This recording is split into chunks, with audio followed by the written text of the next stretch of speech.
Hey there, Dango Stu here. Today's video is about getting Renko ready to come back down to Sydney Harbour and go diving on a secret tunnel that less than 20,000 people know about, and is proudly sponsored by marineengine.com.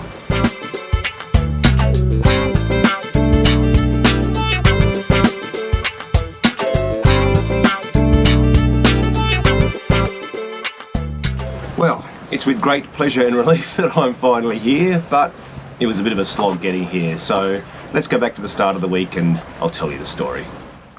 First job up was heading to Valley Barrel Furniture to get a couple of old wine barrels for the back deck of Renko. And when you sand it, do you like hand sand it so you get the curve, or? Orbital sand. Oh yeah, random orbital. That flexibility. Yep. So a bit of a soft pad so it gets the curve a little bit. Yeah.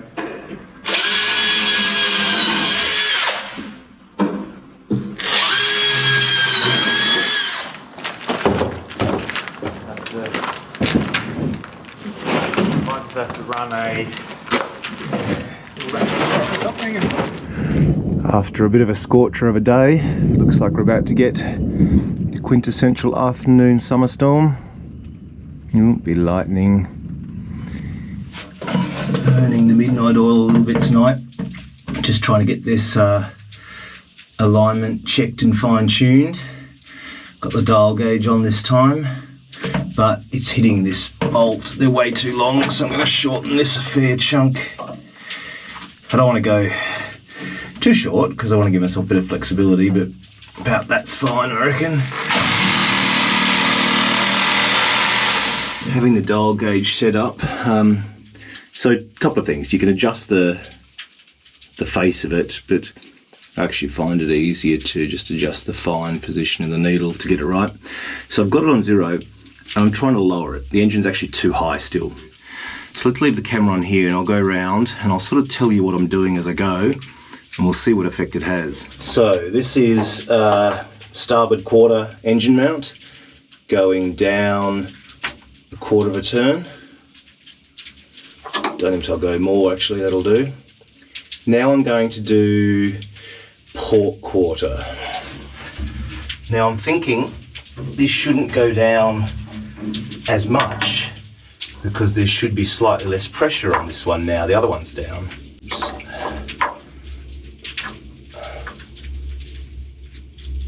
still dropping further, if you know what I mean. Now I'm going to do port bow.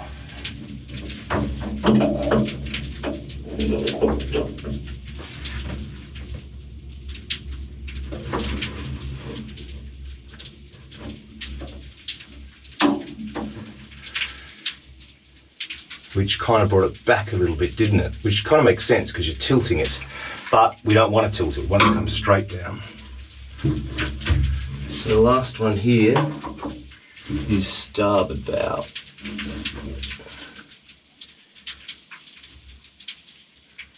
Which is actually bringing us up again, but that's okay because the plan was never to tilt it.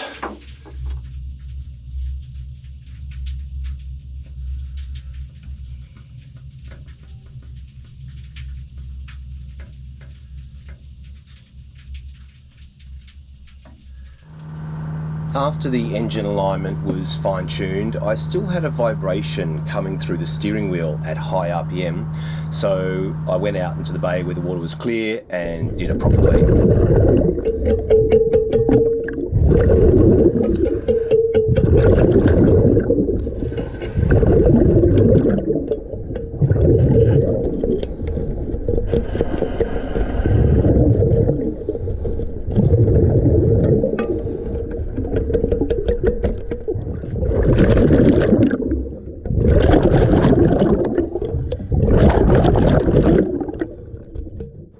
The prop itself wasn't too bad, and yeah, a few fish came to eat all the barnacles coming off, but obviously just the barnacles on the tip were enough to cause a vibration, so it was good to have that gone. Also had a jellyfish come by and get caught up in the prop, so I moved him on rather than leaving him hung up there.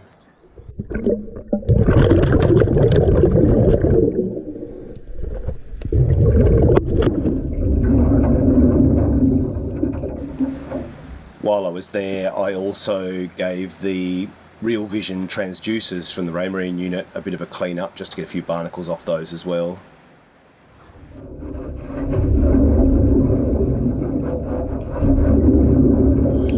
Good morning. I got a call from my mate Nick, who did the metal detecting training with Paul and I, showed us sort of the ropes of the Mine Lab Excalibur particularly, and he had a call about a lost ring in Dead Horse Bay down the corner. I'm meeting him over there and we're going to go see if we can find that for them. Obviously going to have to drill drain holes here, given they hold water quite tightly. Head over and see Nick now and get the story from the gentleman that's lost it, see if we can get a reasonable idea of where it was lost, you know, to centre the search around. Roughly out to where the level of the stern of Renko is now. So what we'll probably end up doing is just doing a straight line search. The search area is probably at the low tide was 15 metres by 2 metres. So allowing for a bit of area, we might do a 5 by say 20 metre rectangle and do our best to cover that as best we can. So you've had success? Had success, yeah. Give us a look. The owner doesn't know yet. And you haven't lost it? Alright. Haven't lost it yet. Nice. At least I know where it is. So it's been in the family for roughly how long? Yeah, it's been in the family for roughly like 130 years. 130, yeah? Okay, so since 18, so, and it was whose your grandmother's? So it's actually, in a strange way, joined my husband and my families for a second time. You know, our wedding joined our families, but this was an aunt of his that married my grandfather. But it was her, you know, she had it in her family, yeah. Oh, so about 130 years. Yeah. And it's gone into the deep. What if I said to you that I just found it? You're kidding. I might be. I'd say you'd be lucky. I might be. Oh, No you way. are kidding. No way. Yes, way. What's a way? Is that the right one? If it's not the right one, will it? Oh, there's going to be tears. I'm guessing that that's the right one. Yeah. After a nice happy result there, it was time to give Red Dwarf a little bit of a scrape before the trip. You wonder why it's slow? Santa Claus's beard. Yep. You got a whippersnapper? Holy. That's why I lost half a knot. 3/4. Morning. I bought an esky type fridge because when you go on the boat and you've got food and beer, there's not enough room in the little fridge. But it needs to be secure, it needs to be level, all that kind of stuff. So I'm going to try and make up a platform for it to sit on. But I've also got to start heading down to Sydney this afternoon. Got to do a dive today for a lost mooring, and it's raining, so we'll see. Anyway, I'll show you what I'm thinking. I want the platform to be high enough to not interfere with an emergency tiller, which is going to be tricky, but I'll think of something. Not that I have one at the moment anyway. And obviously high enough that water can come in and out through the scuppers and not get in the way. Be nice to hinge it so it can lift up. That'd be really good too. I have some angle line up the front. Oh, this is something else I made. This is the inside of an old front loader washing machine. So I'm going to lower this off the edge with the crane and use it for sieving mud when you're doing sort of metal detecting and trying to find really small items in fine silt. Often you get a hit, you just put it in here, keep doing that with your metal detector hits, and eventually you can just let the water sieve away the mud and see what's left. I think I'm going to use the smaller angle line for this platform. The bigger stuff I'm going to use to secure the coffee table to the top of the engine hatch. I'll show you how in a bit. Okay, got our two sides and our back. I actually don't have enough angle line to do a front and a back at the moment, so I may have to duck down the road, which means a huge amount of time wasted. Actually, no, I'll use the bigger angle line for the back. That's fine. So this is going to be the front and the two sides.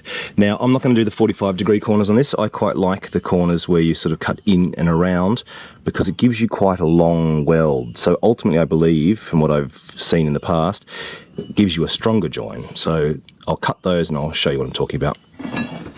So by cutting the base out entirely up a little bit, then we can slide this under here and then weld all around that. It gives you a pretty strong join. So I'll do that both sides Actually, I'll give this a clean up with the wire wheel before I weld it, because it's going to be hard to get in there once it's welded. It's much easier to do that now.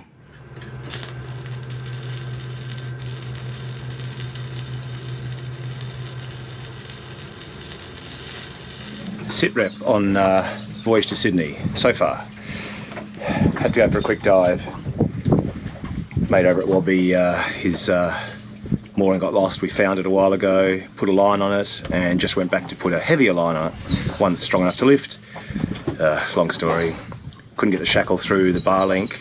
You're basically doing it with your eyes closed. The viz is so bad, you're actually better off closing your eyes, because at least then it forces you to sort of use that internal picture in your brain.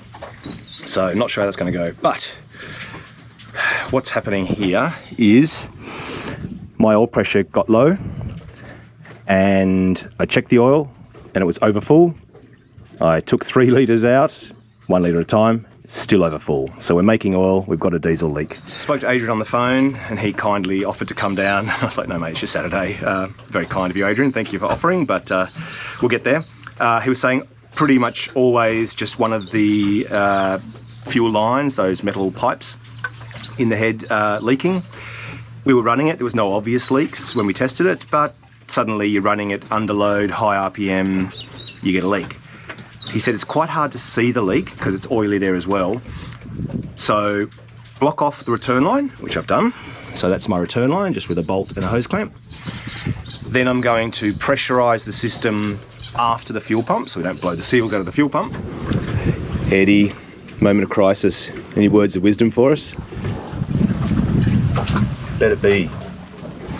I'm thinking maybe this one's getting wet. So if I go like that, on Yeah, this one, it's dry. it's kind of a bit wet, but it's nothing major. Not like, and you just wiped that one, didn't you? Yeah, on this side. All I'll right. wipe him again So on maybe this that's side. the one. Adrian did say they're really hard to see, and that's with 30 psi in it now. So we've given it some willy. Got a torch. Yeah. I like really powerful. Yeah, I just went diving. It's probably still on my BCD.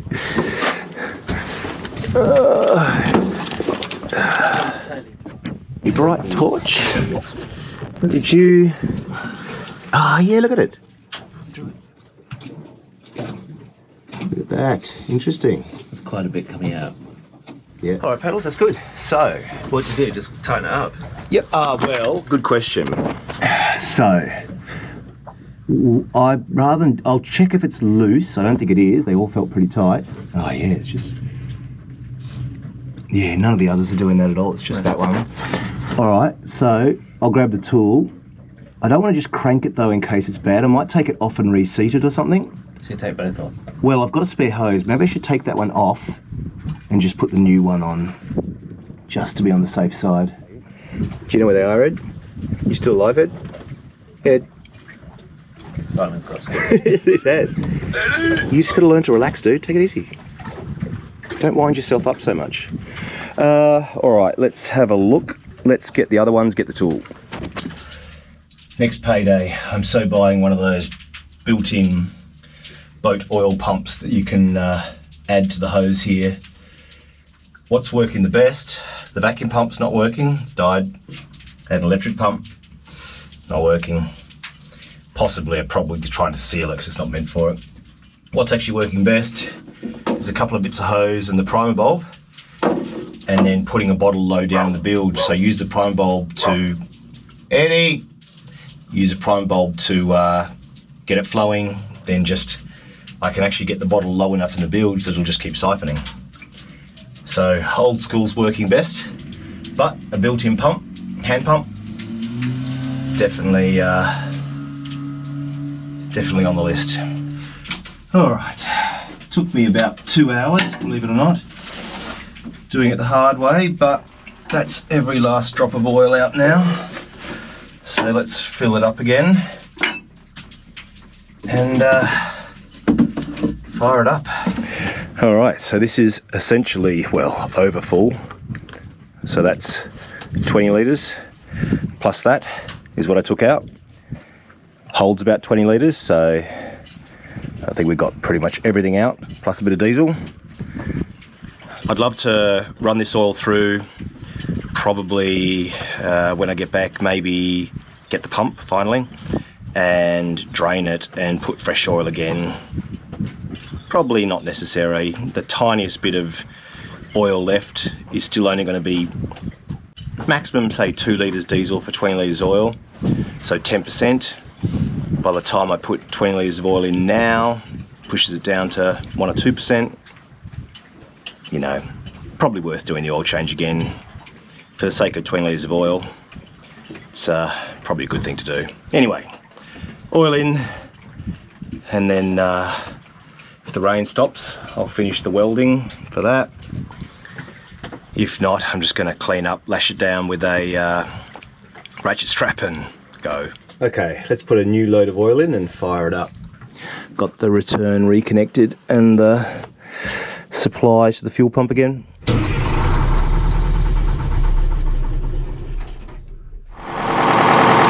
I ended up just cranking it a few more times and it fired up. They're pretty good at self-bleeding, the Detroits. Got good oil pressure now. Happy days. Thanks for hanging in there with me, Eddie. Eddie. Oh, that face. Got this cut. Just going to try and weld this up. I don't have a welding mask here, but I do have one of these, you know, oxy brazing things, which is better than nothing, I guess. Anyway, wish me luck. I have an welding glove. Don't know where the other one's gone. Let's see if we can get some tacks on this. Of course, what I really wanted were reading glasses too, but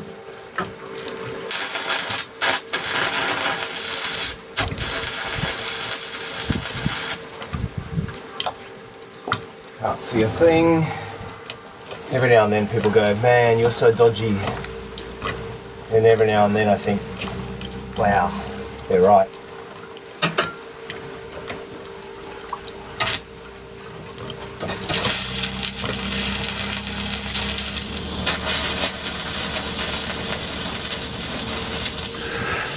Alright, made these little brackets. The reason I'm going this way is because flexing will probably crack a weld, whereas being able to slightly pivot with vibration with a bolt through will last forever.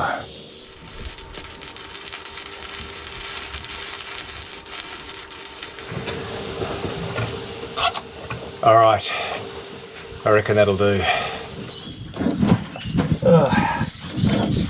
Can't find any paint brushes, but I'm going to put some Galmate on and just wipe it on with a rag. That'll do.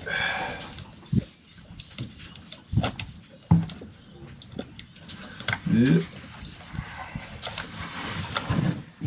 Galmate's a kind of rust converter sealer. So we'll put this on, let it dry, then we'll just get some paint on after that. Will do. So this is this steel. It was a bit rusty. It's really dry already.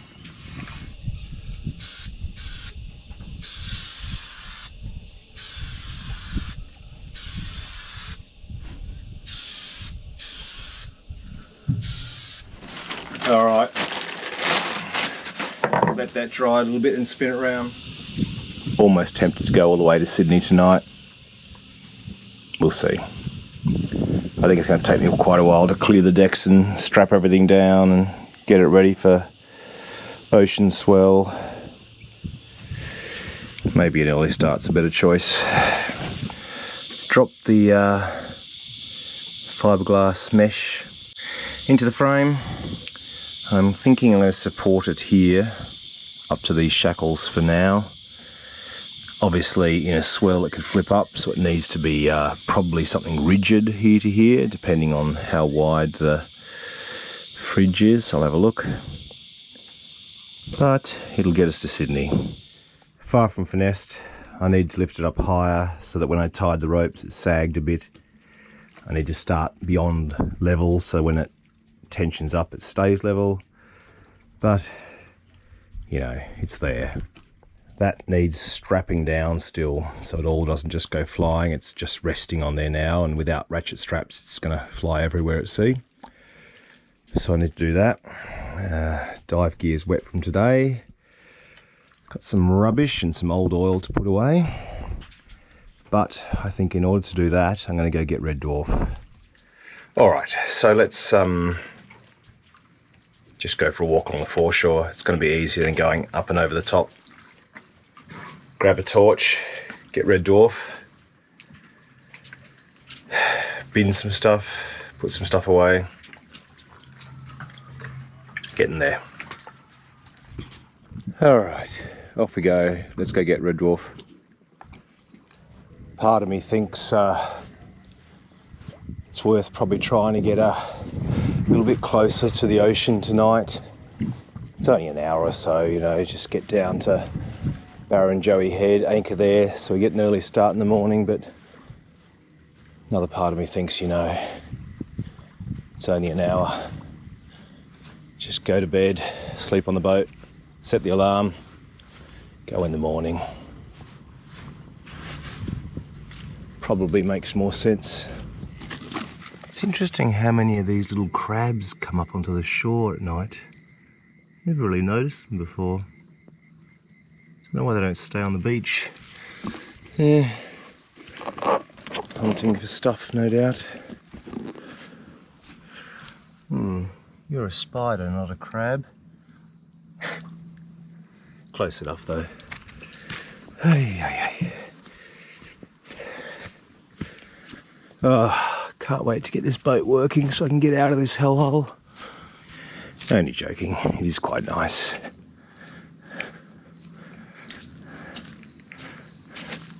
It's funny, people often say, how do you get to live on an island? And you go, well, you just have to have less money than everyone else and be willing to put up with enormous inconvenience. The rest is easy. Pretty much guarantee you any island near your hometown, if there is one, that doesn't have a bridge and road access is going to be cheap. It's exactly why we moved. Alright, here we are. Oh good, I've got some shoes here in case I go out.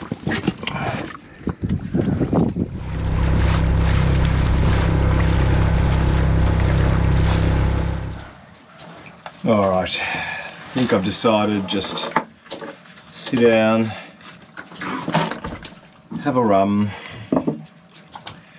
try and get this rust converter off my hands and leave in the morning.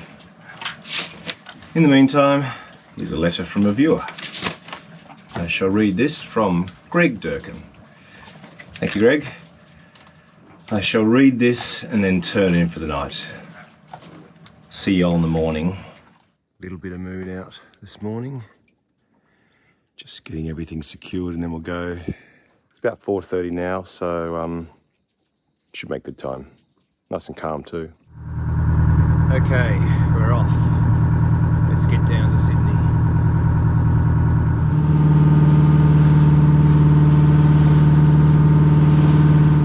All right, out of the river. Let's get down the coast and go do some diving.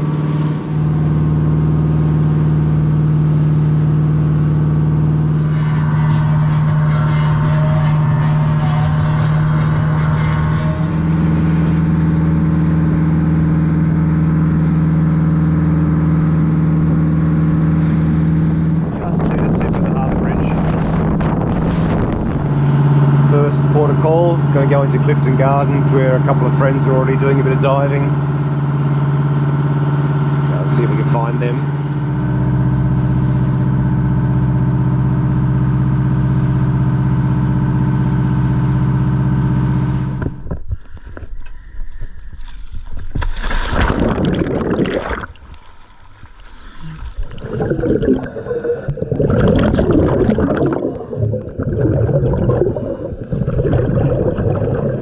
Just did a quick anchor check first before heading off to see if we could find this tunnel.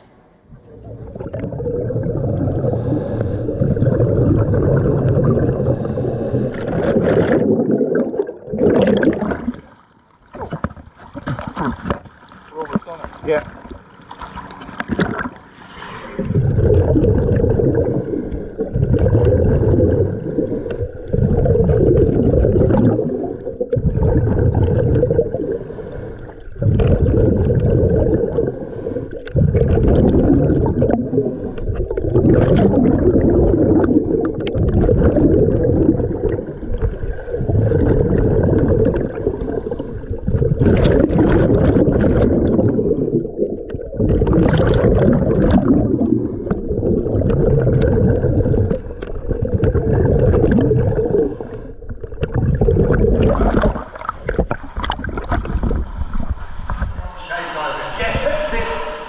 pleasure sport.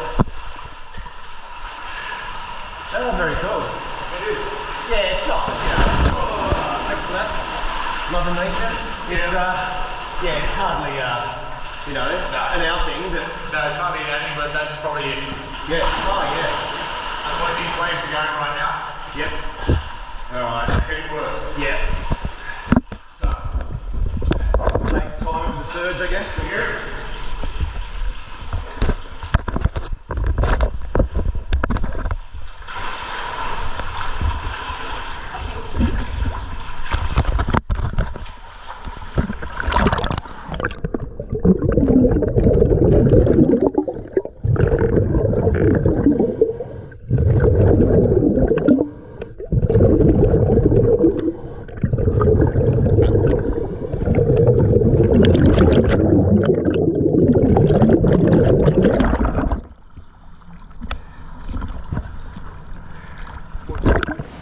Thanks for watching. I've got plenty more footage. Nick and I went for a dive yesterday and found another wedding ring. It was apparently about a $13,000 wedding ring, and Nick worked his magic once more, this time scuba diving, and found that one. So I'll edit that up, plus all that happens while we're down here, and see you in a week's time. All right, take care. Bye.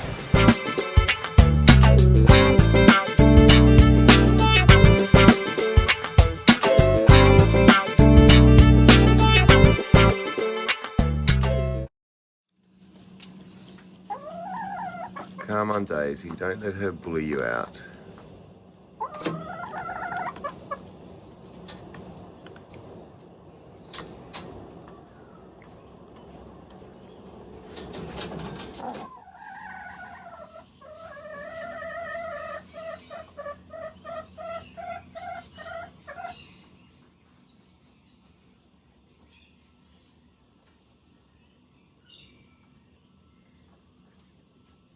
Come on, Daisy, it only works from the front.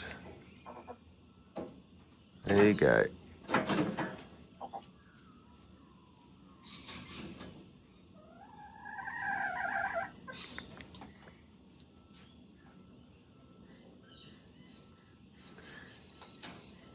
Daisy was actually eating from it, but then she got pushed out of the way by Daffy. Not much fun being the little chicken, is it?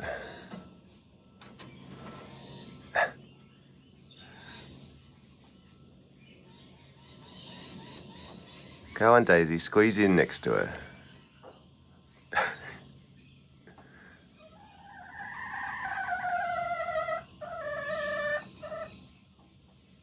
Go on, other side.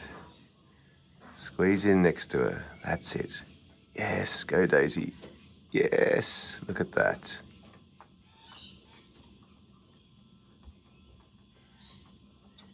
Finally. Next step, the rock comes off.